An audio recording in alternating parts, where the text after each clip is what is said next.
Bueno, hola chicos, buenas tardes o noches, como eh, donde a la hora que vean el video.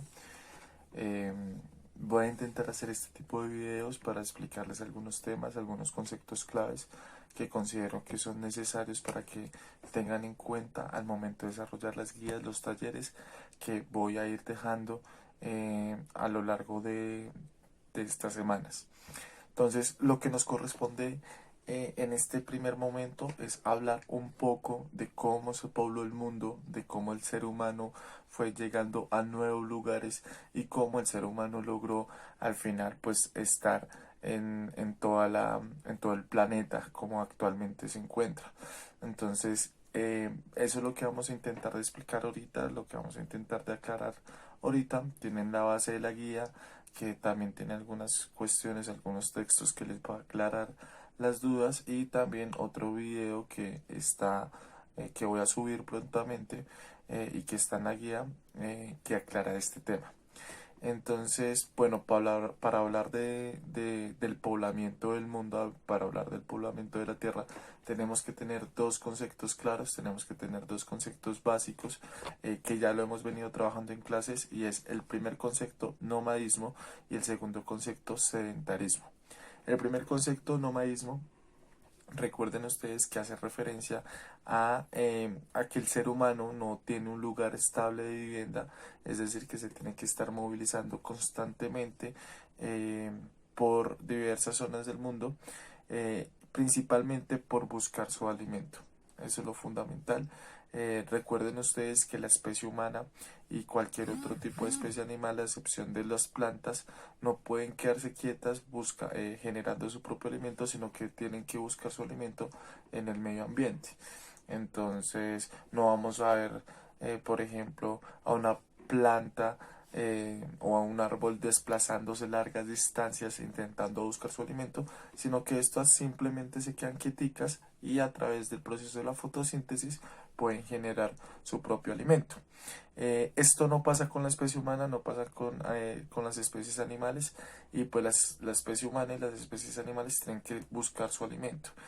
En un primer momento, cuando la especie humana se forma eh, y comienza a aparecer estas primeras eh, formas de primates, como yo les había explicado en clase, estos animales tienen que salir a buscar su alimento y por eso son principalmente nómadas. El segundo término que yo quiero que ustedes tengan claro es sedentario. ¿Qué es ser sedentario? Es no estar buscando su alimento en diversos lugares del mundo, sino tener un lugar fijo de vivienda en donde pueda desarrollar sus actividades económicas, sus actividades sociales y demás. El ser humano se vuelve nómada principalmente por una razón, y es que logra producir su propio alimento a través de la agricultura. Recuerden ustedes que la agricultura fue fundamental para que el ser humano pasara de ser un nómada a ser un sedentario, o sea, a establecerse en un solo lugar. Eh, la agricultura se desarrolla gracias a que se mejoran las herramientas, ¿cierto? Se mejoran las herramientas de trabajo que la especie humana tenía, y asimismo porque comienzan a tener manejo de algunas plantas, ¿cierto? Que comienzan a producir los seres humanos, principalmente cereales, y producen algunos granos, como por ejemplo la lenteja que actualmente comemos y que actualmente todavía producimos. Eh, Esto va a generar unos cambios muy importantes dentro de la especie humana, es decir, va a generar un proceso de adaptación mucho mejor al medio ambiente, y obviamente va a generar un proceso de evolución. Recordemos que dentro de la historia de la especie humana existen grandes etapas del desarrollo o grandes etapas evolutivas. Bien, como lo venía diciendo ahorita, la especie humana ha tenido diversas etapas evolutivas. La primera de ellas es cuando aparece la primera especie de primate, que es familiar nuestro, familiar lejano, y es el Australopithecus, que aparece hace más o menos unos 4 millones de años, 4,5 millones de años, y aparece en África. Recuerden ustedes que les mostré en el mapa que aparece al al occidente de África, ¿cierto? Y ahorita les voy a aclarar con un mapa que tengo acá para que se recuerden muy bien eso. Entonces, primer primate o primer antepasado nuestro es el Australopithecus. El segundo antepasado nuestro va a ser el Homo habilis, ¿cierto? Que va a tener unas características obviamente mejores que el Australopithecus, y el Homo habilis pues va a comenzar a desplazarse aún más porque precisamente tiene que buscar su alimento. Después vamos a encontrar el Homo erectus, que recuerden que erectus significa que camina ya en dos patas totalmente y tiene su columna totalmente erecta, es decir, totalmente recta, y se parece un poco más a nosotros. Es importante que las herramientas son mucho más avanzadas y tenemos el manejo total del fuego, que es súper importante, o bueno, no total, pero sí parcial, y eso es supremamente importante porque va a generar que nuestros rasgos físicos también cambien. ¿Se recuerdan ustedes que en clase les comentaba que el uso del fuego fue muy importante porque gracias al fuego pudimos asar la carne y dejamos de comer la carne cruda y comenzamos a comer la carne cocinada? Y esto va a ser supremamente importante porque va a cambiar la mandíbula, ¿cierto?, de la especie humana. Entonces, si nos damos cuenta, la mandíbula de la especie humana ha ido volviéndose más corta, más pequeña, respecto pues a las anteriores. Si yo tuviera al lado mío un Australopithecus, la característica fundamental del Australopithecus, una de las características, es su mandíbula extremadamente grande y obviamente su cerebro más pequeño y demás. La, eh, la cuarta etapa importante dentro de la historia evolutiva de la especie humana es el neandertal o Homo sapiens, ¿cierto? Que ya es un hombre, un ser humano más pensante, tiene unas herramientas mucho más avanzadas y ha logrado un poco mejorar sus técnicas de cultivo y demás. Acá ya empieza un proceso básicamente de sedentarización, es decir, nos estamos convirtiendo en sedentarios en su gran parte, y finalmente llegamos al hombre actual, o al hombre como hombre y mujer que nosotros conocemos, y es el Homo sapiens sapiens, o hombre pensante, ¿cierto? Que es el que actualmente está, el ser humano que actualmente se encuentra. Ya como ustedes saben, pues mejora sus técnicas de caza, ya es totalmente sedentario, ya las rocas no es el principal instrumento para crear sus herramientas, sino ya, por ejemplo, estamos más vinculados a los metales. Y esto pues obviamente va a generar un proceso de adaptación mucho mejor al medio ambiente. Ahora la pregunta, si el ser humano nace o se comienza a formar en África, al sur occidente de África, ¿cómo hizo o de qué manera logró desplazarse por el resto del mundo? Vamos a mostrarles un mapa y en el mapa va a ser más claro esta explicación. Bien, chicos, entonces nos encontramos esto, como ustedes les he explicado en clase. Esto es un planisferio que nos permite ver la totalidad del planeta Tierra, ¿cierto? Sus continentes, sus océanos y demás. Entonces vamos a ubicarnos en primer lugar. Lo que encontramos a este costado de este gran continente se llama América, ¿cierto? Que está dividido en tres partes: América del Norte, América Central y América del Sur. Colombia está en esta parte, esto es Colombia, ¿cierto?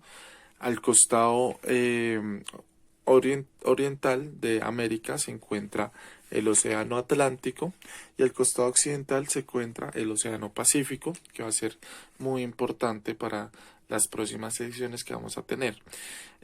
Al costado oriental del Océano Atlántico, es decir, a este costado, vamos a encontrar dos continentes, ¿cierto?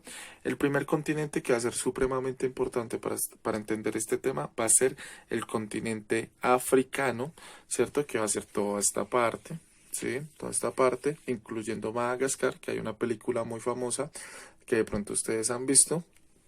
Y al norte de África vamos a encontrar Europa, ¿cierto? Europa es uno de los continentes, bueno, es un continente muy pequeño, realmente es muy pequeño, ¿sí? Y acá está Europa, que también limita con el Atlántico, y los divide entre Europa y África, los divide un mar que se llama el mar Mediterráneo, que va a ser muy importante en la historia humana, pero pues eso no lo vamos a tocar en este momento. Al costado oriental de Europa vamos a encontrar Asia, que es un gran continente. Asia es extremadamente grande. En este continente vamos a encontrar, por ejemplo, a China, que es donde nació o se formó la epidemia del coronavirus, y que ustedes por ese motivo están viendo esta clase de forma virtual. Pero también vamos a encontrar un gran país como lo es Rusia, y otros países como la India y demás. Al costado sur de Asia vamos a encontrar todo lo que es Oceanía, toda esta parte que es Oceanía, ¿sí? Y vamos a encontrar también el Océano Índico, que está en este costado, y también al costado más oriental del mapa vamos a encontrar el Océano Pacífico. Entonces les recuerdo: continentes: América, África, Asia, Europa, Oceanía, Océano Pacífico, Océano Índico, Atlántico, y como la Tierra es redonda, nuevamente el Océano Pacífico. Vamos a encontrar un continente, ¿sí?, que es poco conocido, que es la Antártida, que va a ser también muy importante. Bien, entonces teniendo ya claras las ubicaciones, va a ser más sencillo que explicar este tema. El ser humano nace hace más o menos 4 millones de años, un poco más, en África, en lo que actualmente es Tanzania, acá en esta parte, en África nace. O bueno, se cree que nace ahí porque ha sido el fósil, ahí se encontró el fósil de un antepasado nuestro, que es el Australopithecus. Bien, quiero aclarar acá, chicos, que hace 4 millones de años no existían los países que actualmente existen, ¿cierto? Esos países son muy recientes, y pues nosotros no teníamos fronteras de países como actualmente las tenemos.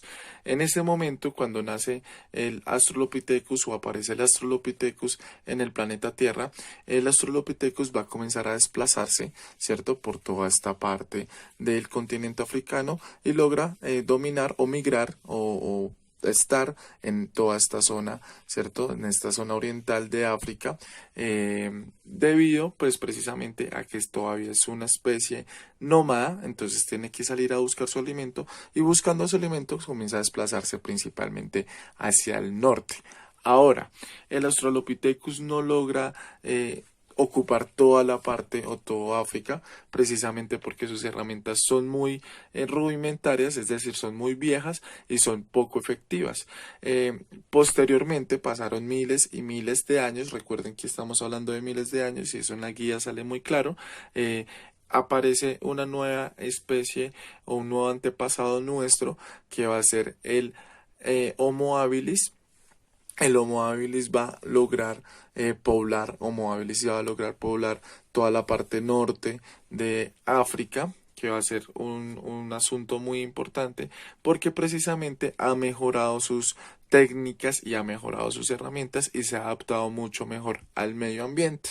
Eh, Recordarles que esto no es un proceso que sea en 1 año, 2 años, 3 años, sino que sea en miles y miles y miles de años, precisamente porque la evolución no ocurre de un momento a otro, sino ocurre mediante la especie se va adaptando a los cambios que ocurren en su medio ambiente. Pasado esto, la especie humana comienza y sigue evolucionando, y esto lo recuerdo, sale más claro en la guía, y ahorita no voy a profundizar en ello. La especie humana logra adaptarse mucho mejor, y aparece el Homo erectus, es decir, el hombre erecto, que ya comienza a caminar totalmente erguido, o totalmente, su columna totalmente recta. Este Homo erectus logra hacer este paso de África a Asia. Hay un mar que divide África y Asia, que es el Mar Rojo. Acá está, ¿cierto? Ese mar es muy importante también para la historia de la humanidad.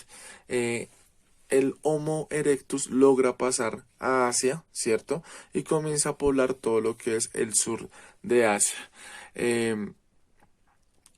principalmente acá ya comenzamos en esta parte, en lo que actualmente es Siria, Irak, comenzamos a ser un poco más sedentarios o comenzamos a tener un proceso de sedentarización porque logramos establecer mucho mejor la agricultura y tener mejores herramientas de trabajo.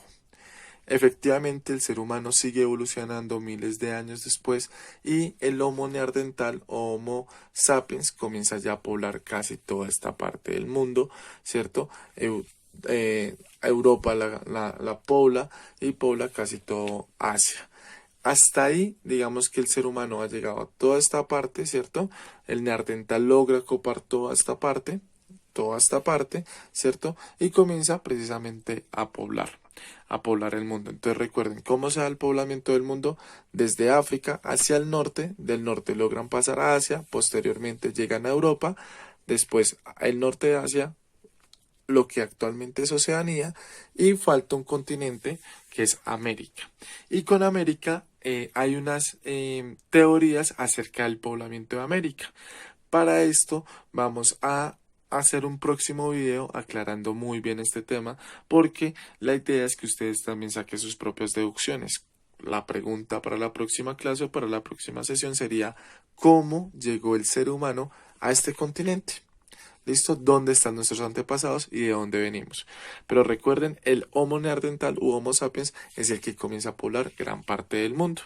Preguntémonos nosotros, ¿será que el Homo neandertal u Homo sapiens pudo poblar todo el mundo sin mejorar sus herramientas de trabajo, sin adaptarse muy bien al medio ambiente? Seguramente no. Entonces, cada cambio que tiene la especie humana también genera un cambio en el paisaje. ¿Por qué en el paisaje? Porque efectivamente vamos a comenzar a transformar todo el medio ambiente debido pues a nuestras propias adaptaciones. Entonces espero que les haya quedado muy claro. Igual lo pueden profundizar con las lecturas que les dejé en la guía y espero que si tienen alguna pregunta me la puedan hacer libremente. Les recuerdo, comenzamos el poblamiento con el Australopithecus desde por acá, ¿cierto? Avanzamos al Homo habilis, perdón, avanzamos al Homo habilis, el Homo erectus por esta zona, ¿cierto? Por el sur de Asia.